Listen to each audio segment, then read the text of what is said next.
Hey, this is Scott with Old Man in Hat, Travelog and Tips. I'm going to be giving you the old man's take on the travel authorizations that are coming in 2024 for the EU and the UK. So here we are, early August 2023, and you're starting to see more stories on the news about new travel visa requirements coming over to Europe. That's not necessarily the accurate verbiage to call it a visa. It's more of a travel authorization short-term rate. Now, there are two programs that you have to be aware of. First is for the Schengen zone. The Schengen zone, some people get confused between the Schengen zone and the EU. The EU is an economic bloc. The Schengen zone is a group of 26 countries that have a program in place in regards to free border travel. The Schengen zone members can be part of the EU, but they don't have to be. So for example, Switzerland is part of the Schengen zone, but not part of the EU. Now, contrary-wise, you've also got Ireland that's out there, part of the EU, but not part of the Schengen zone. Clear as mud. I hope you get where I'm going. But there are two programs coming to play. The first one for the Schengen zone is called ETIAS. ETIAS is the European Travel Information and Authorization System. Nice long acronym, government entity, you gotta love it. Now because of Brexit, you've got a separate entity they're driving their own program. It's called the UK ETA, the UK Electronic Travel Authorization. A little bit more simple, a little bit more straightforward. Now, these programs are being put in place as a supplement to your country's passport. This is fundamentally for these countries to gather more information about those that are coming into their country and, to be frankly honest, to drive a little bit of revenue. But the impetus of the ETIAS program really started in 2016 and got fully authorized in 2018 as they were trying to handle influx of migration coming out of the Middle East and so forth. So putting these programs in place are really just for these governments to try and get more information about who's coming into the country. Now let's take a look at ETIAS. So ETIAS is definitely going into play in 2024. What's not clear right now is what month and how it's going to be rolled out. So we don't know if it's going to be the beginning of the year, middle year, so on and so forth. And we also don't know if they're going to be doing it in blocks or if it's just going to be anyone and everyone, you have to fill out the ETIAS as opposed to country by country. So what has been determined is the term of validity for ETIAS, which is going to be 3 years from its initiation date, and the cost is going to be €7. Now, the program itself is an online application. You're going to have a valid email address. You're going to have a valid credit card, and of course, a valid passport from your home country. Filling out the form online is only supposed to take about 15 minutes, and the order for processing is only going to be 2 or 3 days.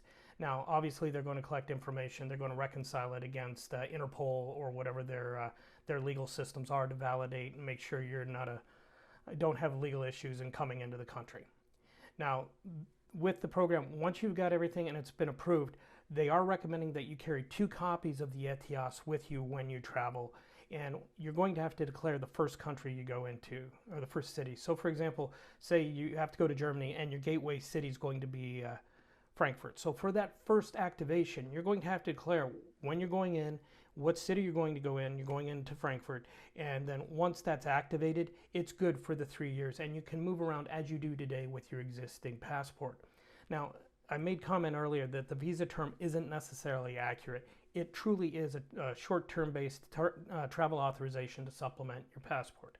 You can travel in the US passport, you have authorization to travel for 6 months without requiring a supplemental visa.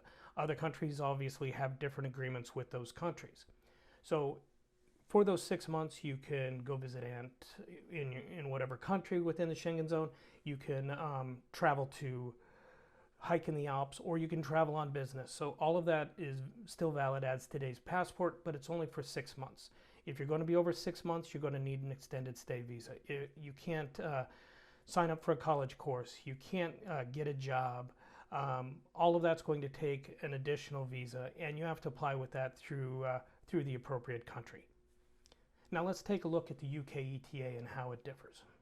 So the UK ETA, much like where it is similar with ETIAS, is it's going to be an online program. You need to have the appropriate accurate information and up-to-date, valid email, valid credit card, and your passport. Where it's different is the term.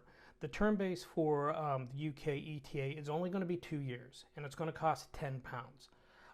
The other way that it's different from ETIAS is in 2025, the UK is trying to drive towards a digital border. So you won't need a physical copy of the UK ETA when you travel. It will be tied to your passport. Now, in both cases, the one thing to bear in mind, these travel authorizations are tied to your valid passport. So if your passport expires during the course of the term, so say for example with UK ETA, you get your passport is valid until the middle of next year. You get your UK ETA. When you have to get your new passport, you're going to have to apply for a new UK ETA. Same with ETIAS. Now, as the news has been coming out here in the summer of 2023, I've seen some posts on Facebook where people are wondering, why is the EU doing this? Why is Europe doing this? They're nickel and diming us with these fees, so on and so forth. To be brutally honest, they're actually behind the times. The US implemented a similar program called ESTA. Back in 2008, they started taking applications, went in place in 2009. Very similar, gathering personal information about people coming in tied to your passport. Now, from a fees perspective, while we're looking at the UK ETA being £10, we're looking at ETIAS being €7. The US ESTA, as of last May, the price went up to $26.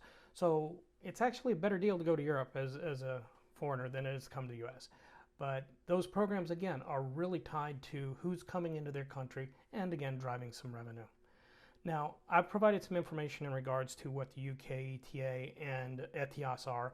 I've posted about it on my blog, omiah-travelogandtips.com. Please check it out. But again, when you travel, make sure you're doing your research on what is required to go into the country that you visit so that you're in line with the law and can enjoy your vacation or enjoy your travel. If you've enjoyed the video and found it valuable, please by all means follow on. I know this is my first video on YouTube. I'm going to be adding more as I start developing this whole thing and adding more content. But until next time, travel well, pursue experiences.